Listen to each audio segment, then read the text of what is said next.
He said this on the What's Next podcast with Eric Wood on the All-In approach. He said, we'll look to everywhere. We don't just try to do something that's short-sighted that can hurt us down the road. You know, I'm not really into the 1 year all or nothing type thing, because you can do all that and then one or two things go wrong, get the wrong person injured, or just things happen. It's interesting because I think people think the all-in approach is easier said than done. He's bringing up some good points. The Rams did go all in, sacrificing a total of 4 first-round picks on Matthew Stafford and Jalen Ramsey. Stafford and Ramsey, 2 of just 9 players traded for 2 first-round picks since 2000. In that span, the Rams, one of 2 teams to win the Super Bowl after doing so. The other team, of course, the Bucs, who traded 2 first-round picks for Keyshawn Johnson. I love it. Key always ends up on the show in some sort of like stat way. There he is. We don't just have Key, but then it's like, hey, Key also factors into history.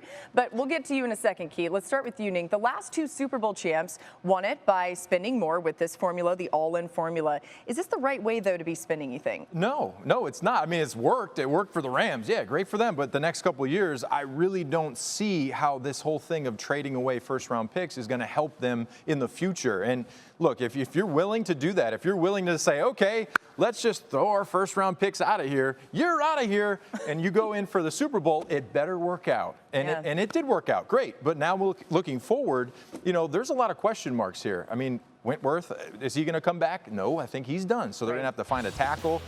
There's some key pieces here. It worked out with OBJ, but he's going to be gone too, coming back from an ACL. So there are things that have to be figured out moving forward for the Rams. And I think when you trade away key talent in the first round that you might have in the future for a long time under a rookie contract, might be trouble. What is it, Thursday? I feel like we should wait like 7 days before we start. Let it like really sink in. No, just let the Rams enjoy their Super Bowl before we then crush them, because I definitely do side with Brandon Beane when it comes to the philosophy.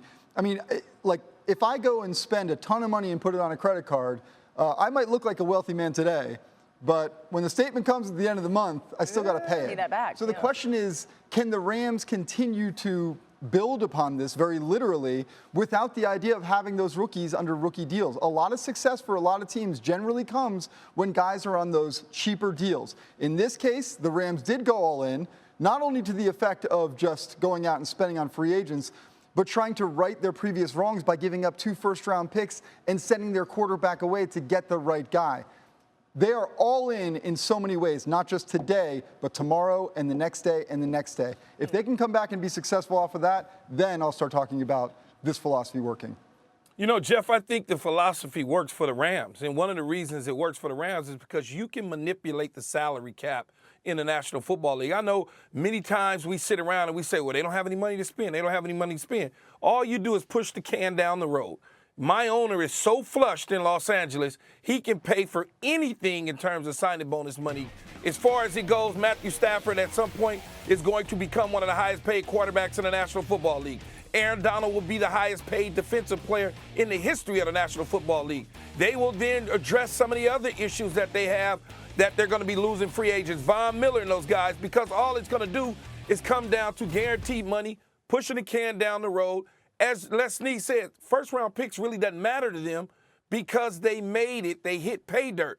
They'll worry about that 4, 5, 6 years from now when it comes back to haunt them. And then at that point in time, they can reshuffle the deck again and start all over. Every team in the National Football League has a different philosophy. You know this, Neek. Certain teams won't even trade picks.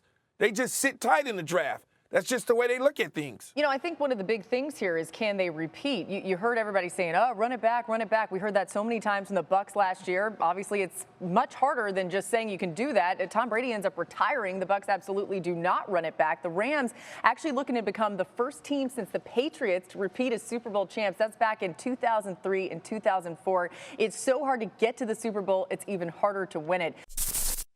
Thanks for watching ESPN on YouTube. For live streaming sports and premium content, subscribe to ESPN+.